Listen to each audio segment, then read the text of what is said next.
So today I've got spoken artist legend. I've got Jake Karls. He doesn't really need an introduction. Jake Karls, you all know him as the co-founder and chief rainmaker at Midday Squares. But Jake is also a very hot keynote speaker, hitting the stage and doing speaking engagements all around the world. So that's what I want to talk to you about today, Jake. And first off, thanks for being here. And my first question is, how did you even get started with speaking? I think the coolest part is that on the first episode, I don't think I've been a first episode yet. So like, this is new for me. How did I get started in speaking? Well, when I was a kid, I was always fearful of speaking. So when I was in class, I would avoid raising hands. I was so insecure about my academics, like my ability to articulate information, my ability to like feel confident if I said something, wrong in class, everyone would judge me. I was so fearful. Everything I did was in fear of something. So I'd avoid a lot of activities, especially speaking. But one thing I started to notice as I got older and I went to university and all these things, and I started to throw parties and do these crazy things, is I realized I actually had this skill of making people either feel seen or feel heard. And whether it was a small group of 1 or 2 people or a group of 100 in a party, I was able to get them together and feel part of it. And I always still had the insecurity of like being in front of people and maybe not saying the right thing, stuttering on my words, and getting judged in terms of what I had say in terms of substance. So I actually avoided any type of like presentation, any type of even like pitching an investor. Everything was always avoided at all costs. I would have somebody else do it. And I'll never forget, I was 25 years old and I read my first book, I think, like an actual first real book, and I fell in love with the process of reading, like physical reading. And I started to notice my vocabulary. What book was that? I can't remember the book, but that year I read 40 plus books. Think about that. That's a lot of books in a year. I became obsessive. So I was reading an hour every morning. And what I noticed from reading is I started to get more in my vocabulary. I started to become more confident. I felt like I had more knowledge, more experience, more information. And as I did that, everything that my insecurities about like being the bottom of the class of the academics and never raising my hand, I started to like raise my hand in business, and I started to write emails, and I started to, give the sales pitch to my sales team. And I started to notice that people were listening. People were feeling fired up. And then I started to learn that something unique about me is my energy and who I am. I'm an energizer bunny. I'm a rainmaker. I'm the loud person. And instead of hiding that, why don't I show it to the world? So I'll never forget, I reached out to a university, Concordia University, which is a local one in Montreal, and they had this like event that was for like students in the first or second year. It was like even like on like a weekend, and I went with my partners as a panel, and I had my best friend who's a lawyer, because I thought he was a really good speaker, come and moderate for us. And I remember I was shitting bricks, man, and I was so insecure. I was sweating bullets on the stage. You could see me visibly sweating. And I brought a boombox, and I'll never forget, the first thing I wanted to do was get everyone dancing, because I knew that was comfort for me. I love dancing. So if I was in my element, I'd be able to deliver a great speech, because people would be captivated. But the boombox didn't turn on. So I said, everybody get up. And everyone got up, cringe, uncomfortable, feeling really off. And then I tried to play the music, and it didn't work. So everyone was still standing, and I was feeling really uncomfortable, and I was like dead focused to make it happen. And I'll never forget, my partners were like, you want to just cut it? And I was like, no, we're going a cappella on this shit. And they're like, what do you mean? I'm like, just follow my lead if you have my back. 3, 2, 1. I started singing, hey, hey, baby. I started dancing. The whole crowd started going. In that moment, I felt something I never felt. I felt that I actually am meant to be doing this kind of stuff. I am meant to be in an entertaining format. I'm meant to make people feel something and inspire. And that was the moment I realized one of my raison d'etre, my why. And ever since that moment, I started to put myself in zones of discomfort in speaking, so that I can get comfortable in front of a crowd of 10, a crowd of 1,000, a crowd of 10,000, and deliver what I believe my superpower is. And ever since that moment, I haven't looked back. Well, so you've gone from there to where you are now, and obviously we're working together. We've worked together now for the last couple of years. And you're epic. I think people should know that. Like, you hear about sometimes like some of these agents or like some of these things, and like, our relationship is so flow. And what I love about it is like, you'll call me and be like, yo, you want to do this? I have a great opportunity for you. And you just know what I like and what would make sense for me. And I think that because I run a business and that's a big part of my life, this part is like something that's growing and growing, and you've built it really well with me. But I think it's important to know that it takes two to tango, and having you by my side representing, I'm not just saying this because of your podcast, but it really helps, because the organization of this stuff, there's a lot that goes on behind the scenes that people don't see. They think you just go on a stage and you speak. No, there's logistics, there's the movement, there's this, there's that, there's topics, there's feedback, there's all these things, and you need coaching and people by your side to optimize and become great at what you want to do. Thank and you. I appreciate you. Well, look, and thank you. I appreciate that as well. And you are not a professional speaker. Like, this isn't what you do full time. And this is the thing about a lot of folks on the speaking circuit, is that there are individuals who only do speaking for a living. You're running a business full time every single day in, day out. When it comes to public speaking, like, do you genuinely enjoy doing it? Kind of, you're stepping outside of the element and role of chief rainmaker at Midday Squares, and you're coming into audiences like banks or associations, and you're telling them what? Like, what are you talking to these people about? And what, if somebody's paying you $15,000, $20,000, $25,000, however much it is for you to come in and speak, what are they paying for? The first part of your question was, do I enjoy it? And I would say it's one of my greatest joys of my life so far. And from a standpoint of, I feel like I'm most in flow when I'm in that environment of, again, a stage or in front of 1 to 20,000 people. It doesn't matter the amount. It's that I have this ability to show my superpower to the world and make them feel. And you asked, what do I even talk about? And something that's personal to me that's helped me change my life is sharing your story, being out there and leaning into who you are as a human. And if I can show the world that they should do that, whether it's in their entrepreneurial experience, their personal life, then I've done my mission on earth. Like, as cheesy as that sounds, like, selling chocolates is great. Don't get me wrong. It's my business, and it's building my foundation of life and allowing me to do amazing things. But at the end of the day, when I get to go out there and make someone feel something, where then they go out and they share their story the next day, because they know that the only thing that's stopping them from sharing their story is them telling themselves a story that they shouldn't share their story. I've been there.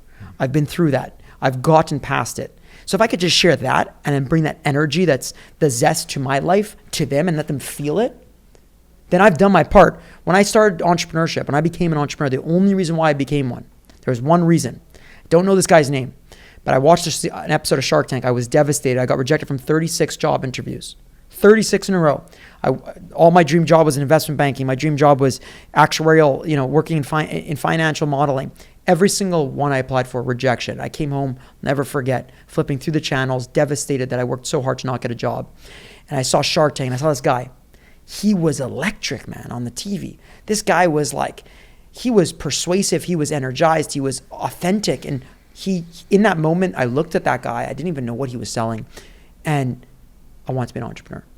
His story moved me to make one of the greatest decisions of my life. So in that moment, subconsciously or consciously, I realized that if someone could do that to me, I can maybe do it to others.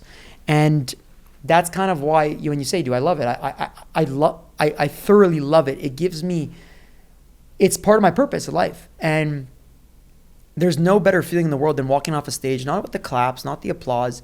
It's when someone comes up to you and says, this changed my life. It literally happens every time, because what I'm talking about is relatable to their own lives. It's not pitching you on these frameworks and these things. I don't know that. I'm no expert. You know that. I'm an average person that did shit in school, horrible in school, and just brings a zest of optimism to the world, energy, and storytelling. And I realized that if you share your story, you are already at an advantage against the whole world. Yeah. So if I could just pass that on, that's a win. Man, and I've seen it. Like, you are probably one of the most unconventional speakers that I've ever worked with, and I say that in a very good way. No, but I love it. I'm weird. I'm different. 100%. And I think this is what, at least in my experience, when booking a speaker for a conference and going to so many of these things, and you've been there, you could tell that people that they're craving something different. They want to be energized. They want to be entertained. But they also want to learn something too. But the entertainment component, I think, is what you bring better than anybody else. Like, you just have this ability to really fire people up. You've done so many of them now. Do you get nervous still? I mean, this is a question 100%. Okay. So, and what's your ritual for overcoming your nerves before going up on stage? Well, first of all, the nerves that kick into me are typically stomach pains. I usually go to the bathroom within 30 minutes prior. Like, honestly, I'll give you a funny story. One of these recent speaking opportunities that you've gotten me, I was actually constipated before a little bit. Like, because when I travel for work, which I do every week, sometimes my morning flights, I actually miss my pooing schedule, which is wild. And if I miss it more than once or twice, it starts to clog. And it sounds weird, but it makes you very uncomfortable. And when I ever have the speaking gigs, because I have nerves, it acts as a laxative, a natural laxative. So I actually go to the bathroom before. And the second thing I do is I always check out the stage prior. I need to understand how much room I have to walk. I need to understand how the audience would be set up and sitting. And I actually imagine them before, usually when I see the room, I imagine the people in the room and how I could fire them up and how I can energize them. And then the third thing I do is actually look at the crowd before I go on. So maybe 5 minutes before, 10 minutes before, and I actually just see what the energy is. Is it down? Is it up? Is it not elevated? Do I need to come in and make them dance and get them fired up? Do I need to throw on music to just get people flowing? Because that's critical. Once I know that, then I'm in control. I'm in control. And once you're in control, it's just flow. And so once I get on the stage, it's just natural because I'm not trying to put on a show. I'm literally out there doing what I believe is my superpower. And once I'm out there, it just feels like the time passes like that. I don't care if it's an hour or 40 minutes or 30 minutes. It feels like it's 1 minute the whole way through. And then I actually love, I don't know, you've seen me, I actually love staying for significant, like some period of time after to engage with the audience because I want to give more than just a person speaking about a topic. If they want to go deeper on it, I actually want to engage with them. 45 minutes. How much could you really offer in 45 minutes? You can't. It's not enough. Yeah. But then the one-on-ones that have happened from all these conferences is, you know how many friends I've made from these experiences? Yeah. And I just think, look, like, if you're going to go speak somewhere, nerves, it's never really going to go away. Fear is never going to go away. But fear and nerves now are not used against me. Yeah. They're actually used to propel me forward. So my fear that I'm scared of, I actually lean into it. And the moment I lean is when I feel that I'm ready to rock. It holds so many people back. I mean, I know so many fascinating people who, like, I just don't understand why they don't tell their story, but it's because of the nerves and the fear. What they're telling themselves. 100%. And this is what my whole presentation is about, is breaking that barrier. Yeah. And actually winning by winning the story that you tell yourself. Yeah. And that works in banks, that works in chocolate like I'm in, that works in the service industry, because it's a human nature thing. It's not based on one specific industry. Yeah. Tell me about a time where you totally bombed. Dude, I actually felt devastated. You know, there's more speaking gigs you do, the more expectation people have of you, especially when I start working with you. It's no more just like playing around and having fun. It's like, this is like, again, there's expectation delivered on the other side, and you have to come and show up. And you're not going to be perfect every time. Yeah. But if you could prepare yourself to give the best version of yourself every time you can, then you're doing your right work. And there's unexpected things that happen. I'll never forget, I actually bombed the presentation so bad to the point where I was going to leave the stage halfway through. And this was one of those where I practiced to be there. So I actually... That wasn't for us, I hope. No, it wasn't for you. No, it wasn't for you. This was like years back. And the idea was, I was on stage, everyone was talking in the room, and you know, the first thing I said is, people don't care to listen. I started telling myself a story. They don't want to be here. They're on their phones. They're not down. I can't capture the room. The room's acoustics are horrible. I started telling this whole thing on the stage. They introduced my name wrong when I came on. I was the other speaker, and my slides weren't on, so I had to wait as I was going. Everything was going wrong. And I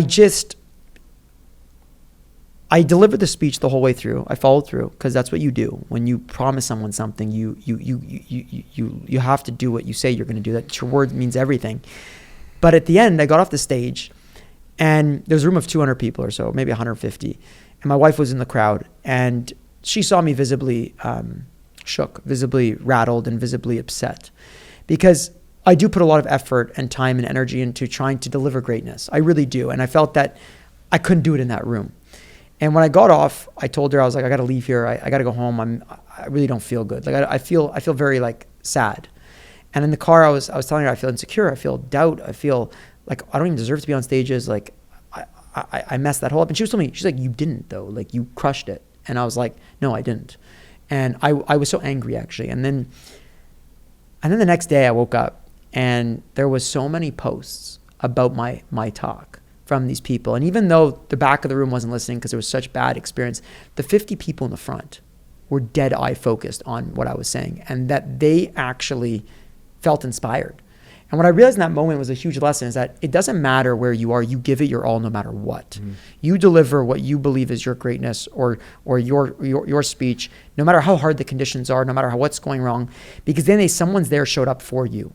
That one person in the front that was listening, she was watching, it's my duty to give her the best of my best. And if I don't, then who am I, right? So like I thought I botched it. I botched it from my standard, personal standard, but according to others, it wasn't a botch, right? So it's an interesting lesson. Well, and I think there's something to be said about, the fact that you genuinely give a shit. Because what you see a lot of are these people who just have their keynote so rehearsed, where it's as if they're acting. They put on a performance on stage that's not authentic, and it's not them. You could tell they're It's the worst. And you get, these people get off on stage, you chat with them, and they're a completely different person than what they were on stage. I think one of the reasons why, just going back to why you think you bombed, but everybody else thought you did well, was because they understood that there's a genuine sincerity of you trying.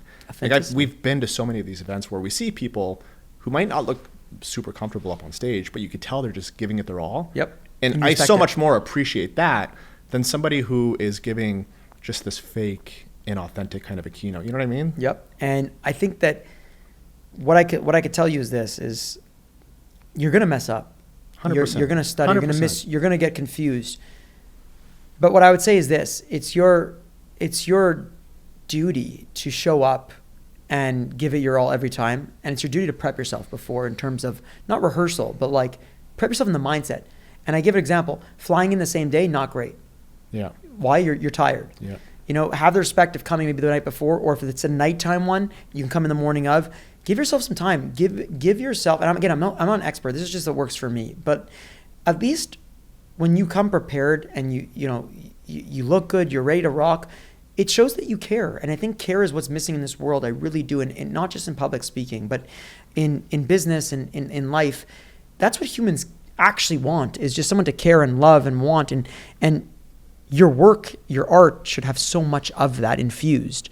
And I'm still learning how to do more of that. But what I could tell you is, I don't know, every time I get off a stage, I feel like a fucking rock star. And that makes me want to do more and more and more and more and more of it. Because why not? I was going to ask you who the toughest crowd you've ever given a speech for was. I think I know the answer. I don't know if you remember this event, dude. It was last year. Which one was it? I'm not going to say the name of the organization, No. but it was at like I don't even know, like an airport hangar, dude. And it was like a dude, it was all manufactured. It was like an assembly plant, dude. That and was you were giving hard. a keynote, and there was like a 4D printer going on in the background that you can hear from outside, dude. And so you're competing with machinery. That was an example of background noise, right? So 100%. That was extremely hard. So nobody heard you. Yeah, they can't hear. But you have two options, right? So like, you're right. So no one could hear you. It's very difficult for them to process. So you have two things: leave the stage, or leave. Yeah, no, that's not. I don't think that's an option. No, it's not an option. So that's off the stage. So off that. Second is just be pissed as you're going, which is not great either. Right. Third is give it your fucking all, no matter what. Yeah. And if you do that, I think that you've shown the respect. And at the end of the day, look, not everything's going to work into your plan. Not everything's going to go to plan. And you got to be willing to react quickly. And I think that's where being an entrepreneur and being my business of Midday Squares, all the problems we've had, it's fast reactions, right? So I now apply that to the public speaking, where it's like, if this is wrong, don't freeze. Continue going. Yeah, you can only do what's within your control. I mean, things that are beyond your control, like there's nothing you can do about it. No. And I think also public speaking, it's like, there's some amazing education out there and information, and I'm not the best one at that. But what I could promise people is when they leave, they'll feel fired up and they'll feel something. And like for me, like, again, dancing, energy, people connect deeply to emotions and feelings. A speaker needs to connect. That is the most important thing, in my opinion, of anything. Everything I've sat in as keynotes, panels, fireside chats that I've sat as a consumer, as an audience member, the moment they stop connecting or engaging is the moment you lose attention. And attention, I always say to my speeches, is one of the most valuable assets in the world. And a public speaker's job, in my opinion, is to grab people's attention and keep it. Yeah. And if you can't, maybe it's not the place to be. I don't know. I did some post a little while back, and I got in shit for it by a few people. I said 60 minutes is too long for a keynote. I said the 60-minute keynote is dead. And I got a lot of pushback about that. What kind of pushback were you getting? A lot of people were saying, well, you got podcasts that go for 3-4 hours long. And Fair. But it's apples and oranges. I mean, those are two completely different things. I mean, you also listen to a podcast whenever you want. 100%, yeah. And I mean, sitting in a room and there is a difference. I mean, I would say somebody who can actually deliver value in their message while keeping it entertaining, sure, I mean, they can go for 4 But it's hours. very hard, It's that. very hard. And so what do you think is the sweet spot in terms of 30 time? minutes with 15 minutes Q&A. Yeah, okay. And actually, sometimes Q&A goes longer, and you can bring it to private side. Those can go on forever, man. Yeah, sometimes you need to take it out privately, which Yeah. is fine. But I think where people's attention is really captured is if you can hit core, and again, this matters with arcs, it matters with storytelling, but if you can captivate people for 30 minutes and leave them with just enough of a high, just enough of like that dopamine, you've done your job. And they want to hear more of you later on, right? They want to hear more of you in the future. And ways to do that is you stay relevant on social media, you tell your story, you continue doing that. But an hour sometimes is hard. You're right. The environment could be very warm in there. You could be fidgety. You have to make it out of the bathroom. Like, there's a lot of factors that, in my opinion, 60 minutes is too long. Unless it's a medical or a research thing that needs to get done, I think 30 minutes with the opportunity to 45 minutes or a 15-minute Q&A is the most powerful hit, at least for me. Yeah. So why do you think then some speakers get 5,000 while others get 50,000? What's the difference there? Is it talent? Is it hype? Is it something else? The only difference, I believe, is how you make people feel. And I think, again, credentials still are relevant today for some reason, which I get it. You've done a lot in your life. People might want to hear how you did some of that stuff. But I think that what I've noticed is I'm not the highest credentialed person in the world. I'm far from it, my friend. I'm literally like at the beginning of my career, to be honest with you. But I am confident that I made people feel something. So when they see me or they've seen or heard of me, their person will always tell them, that person's fun. That guy is energetic. He's wild and he's authentic. And when you hear that, that means that I've connected to that person. And I think that over time, I believe that the people that have the most authenticity, not as a buzzword, but as true authenticity, and are able to make people feel, I think are the most valuable speakers. That being said, I'm not NASA. I'm not in charge of an NHL team, but I have an interesting story, and I'm not afraid to share it in a very fun, unique, unaverage way. And I think that that's where the world right now is craving, is this idea of being unaverage, being different, sharing your story, being out there. And I think that I'm at the right time, right place right now. And I think that over time, the people that are able to do that are going to be rewarded the most. I think in the past, where you were, what your career was the most rewarding thing. I think things are slightly changing. If you have the balance of those two, you'll be the most powerful speaker out there. Yeah, I was going to push back and say, like, dude, you've got all the credibility in the world. That was one of the main reasons why I wanted to work with you, is because what you talk about, and this is how I define credibility, it's actually the first thing I look for when I'm trying to bring a new speaker onto my roster, is like, do you do the thing that you're actually talking to audiences about?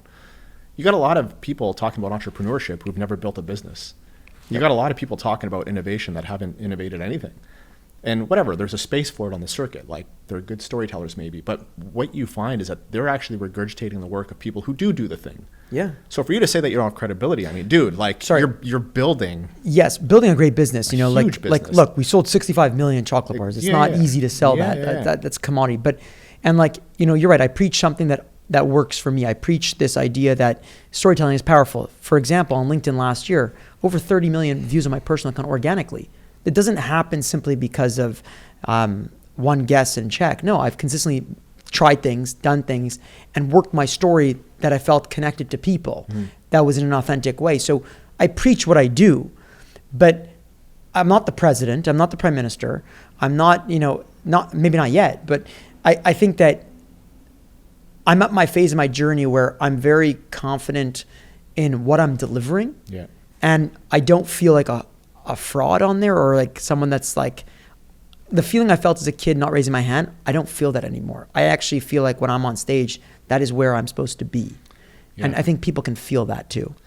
Yeah. I mean, I've always said I'd much rather have on my roster somebody who has done something incredible but has never given a keynote speech, because you can teach the speaking part. The tactics. You could teach that, but you can't teach the credibility piece. Like, you either do the thing or you don't. Yep. And I mean, your style is very interesting because, again, like, super high energy. You must have come to the realization in terms that it's not for everybody. Oh, so how do you kind of grapple with that? Because there's so many people that I find, I mean, myself included, dude, like, when I was building this business, I was trying to appeal to everybody. Doesn't work. And it took me 10 years to realize I'm not for everybody. Nope. And people who get it, and they are your tribe, and you fall in love with these people and they fall in love with you. But the people that don't, it's like you almost kind of have to find that point in your business, and I guess in terms of you and your speaking, like where your tribe is and how you appeal to them, because it's not for everybody. Oh, I'm not for everyone, by the way. Yeah. And that accepting that is the best thing you can do, because 100%. it goes back to like even like traditional business, product market fit. You know, you could build a product that is amazing for 1 million people. They're obsessed with this. You have product market fit with them, but then another 7.1 billion don't like your product. But you built a very significant business for those people. So I think that like there's people for different things. And if you're trying to please everyone, you're going to get horizontal in the sense where you're not going to have that greatness leaning into, you can't have, I don't know how you can. Maybe if you know how, please call me after this. No, I don't know I'll either. submit my number. But lean into what you're great at and then build on that tribe or build on that community. Our business has, you know, we've had 5+ million customers, individual customers in Midday Squares, but 600,000 are diehard fans. Yeah. Those diehard fans turn our business. And I think that knowing how to lean into your base and lean into your tribe is probably one of the greatest skill sets you could probably have. Instead of trying to do everything for everyone, eventually you do nothing for anyone. And I think that that's the killer of everyone is be okay with, I think there's a book called The Courage to be Disliked or something like that. You have to be willing to be disliked. And what I mean by that is not be a bad person. Lead with a kind heart always. Be a kind person. But not everyone's going to like your style. And if you try to please that person, you're not focusing on the people that love your style. Give everything to those. And it will find you. Greatness will find you. We found our rhythm where you find me things that maybe at first I didn't know if that was the right thing. And then we did, and it fired something. Then a whole new category came of the same types of folks or events that loved it. Mm-hmm. But they need to feel it first. They need to see it, right? And then there's people that just don't. Some people just don't buy my products. Well, yeah, and or they don't follow me on social. Yeah, and it's not such a bad thing, because like you said, you can really lean into the people who do genuinely give a shit and who appreciate what you're doing. My wife taught me that though. Like going through this journey, I've been depressed. I've been, I'm a huge advocate for mental health. You know this. I go to therapy. I'm a huge supporter of that. I've been through ups and downs of this journey, and I think there's also a relevant topic in that as well. And I've come back from it. I've had the major comeback, but one of the reasons why I burnt out 2.5 years ago in a major burnout was because I wanted to please everybody. I wanted everyone to love me. So what do you do when everyone loves you? You chase all this dopamine and all this stuff that actually leads you to an off trail of who you are. And that was a significant hard moment in my life. And guess what? She said, like, you can't please everyone and you can't wear yourself down to please everyone. You have to just be truthful to you. You don't need the world to love you. You need your people, your tribe, your community, and your acquaintances and folks. And that's what you can do to take over the world. And I think the same thing goes with public speaking. You're not going to be for everyone. You're not going to be the right agent for everyone either. But I love working with you because I feel like our energies connect. Mm-hmm. We have relatability. We have this trust. We've built this relationship where we understand each other deeply. And that's why the magic's made where we get to make magic. Yeah, and so many speakers. Like I've been doing this now for a little while, and what I feel like is that it's become such a saturated industry. Yep. And there's no barrier to entry. Anybody can be a speaker. So look at the bios. You ever see the bios? Public speaker, this speaker, that speaker, and maybe they've done it. I don't know. I have zero clue. But you're right. It's not like. I guess the barrier is that you get one opportunity. Yeah. Yeah, well, again, the way that they position themselves, going back to what we were just talking about, is like these people try to appeal to everybody.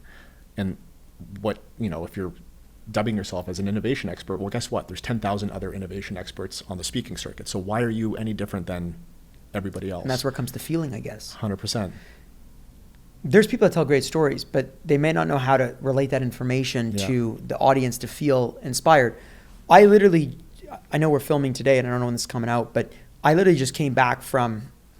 I was speaking somewhere, and what's crazy about this situation is I got in the Uber here, I read a text, and it was a post from someone on LinkedIn, and this guy shared his story. Like, he told me he was scared.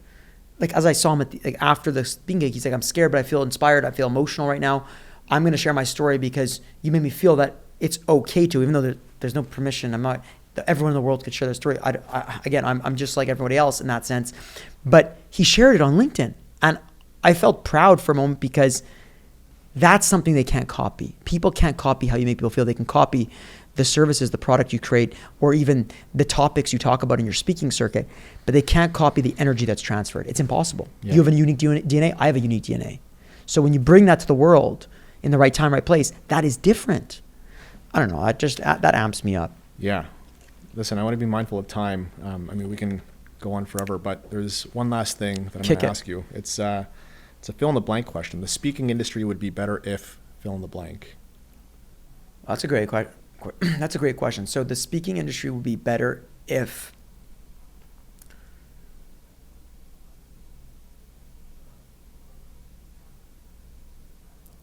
there was a way to engage the audience more, to be part of. So what I mean by that is, like, instead of just speaking to, how do we create an immersive experience with the audience? And I'm sure some people do it. I know one of the guys that you have does a phenomenal job on bringing that. I think that the traditional speaking circuit is give a deck, give a presentation, and I'm part of that. But how do you bring people more immersive? And the way I do a little bit of it is I get people going at the beginning, get excited, dancing out of their chairs, moving, grooving. That's more immersive. That's part of. So I think if we could see more of that, I'm not saying dancing, but I'm saying, like, whatever that immersive experience is, I think it could be a huge win for everyone, for people like you who represent, to people that are in the audience, to the organizers of events, and to you as a human, as the actual speaker. Yeah, nobody wants to be talked at for 45 or 60 minutes. They want to feel like they're actually genuinely a part of it. And by the way, like, just because you're on stage doesn't mean you're better than anybody. You just might have a little bit more experience in something that you're talking about, or you might have experienced something that somebody may not have experienced in the past in what you're talking about. And once you understand that, it's like, how do you just bring people part of it where it's not, you're right, not just talking out, but it's actually, we're in this together. Yeah. That's the truth. Well, listen, Jake, first episode of Booked. It's the hottest It's the hottest thing, Booked. This is going to be the hottest podcast, because you know what? I don't hear any about public speaking. You don't hear any. It's always about businesses or this or entrepreneurship or corporate. But this is like a cool thing, because a lot of people want to know more about speaking and how it works. And I think that you have such amazing people in your lineup. And you yourself, you've seen this for over a decade already, right? So it's a really cool podcast. So I hope you subscribe. Thank you, man. Yeah, it was all, you know what? Again, I didn't think the world needed another one, but I think in the industry of speaking, there's a lot of people who look from the outside in, who either are speakers who are genuinely interested in getting involved on the speaking circuit, event planners who want to know more about what's actually going on behind the scenes. And so hopefully this gives a little bit of a glimpse into everybody into the circuit, the good, paid the bad, business the ugly. circuit. The good, the bad, the ugly. Yeah, man. So Jake Karls, thank you so much for joining us. And yeah, brother, we keep trekking on.